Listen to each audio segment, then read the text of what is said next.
Hello everyone. So last கண்ணின்மணி சீரீஸில் நம்ம வந்து பார்வையின்மை பற்றி பார்த்தோம். இப்போ நம்ம பார்க்க போகிறது குறைபார்வை பற்றி. குறைபார்வைன்னா என்ன? கண்ணாடி போட்டிருக்கவங்க எல்லாருக்கும் குறைபார்வை இருக்கா அப்படின்னா அது கிடையாது. ஏன்னா கண்ணாடி போட்டிருக்கவங்க இன்னும் ட்ரீட்மெண்ட்டு கீழே இருக்காங்க.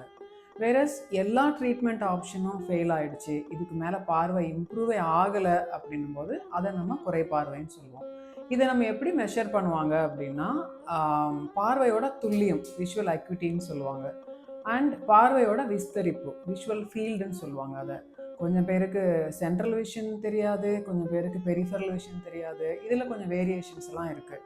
ஆனால் இவங்களோட பார்வை எவ்வளோ இருக்குது, எங்கே இருக்குது, எந்த ஃபீல்ட் ஆஃப் விஷனில் நல்லா இருக்குது, இதெல்லாம் கண்டுபிடிச்சி அதுக்கான டிவைசஸ் கொடுத்து அதில் ட்ரைனிங் கொடுத்து அவங்கள வந்து இண்டிபெண்ட்டாக ஆக்குறது தான் ஒரு லோ விஷன் எக்ஸ்பர்ட்டோட வேலை. ஸோ இப்போ பார்த்தீங்கன்னா இன்னும் நிறைய ஸ்கூல்ஸ் ஃபார் த பிளைண்டில் இந்த அவேர்னஸ் இல்லாமல் நிறைய குழந்தைங்க பிரெயில் கற்றுட்டு இருக்காங்க. அது ரொம்ப வருத்தப்பட வேண்டிய ஒரு விஷயம். ஸோ லோ விஷன் எவாலுவேஷன் அப்படின்றது ஆப்ஷன் இல்லை, இட்ஸ் எ ரெக்குயர்மெண்ட்.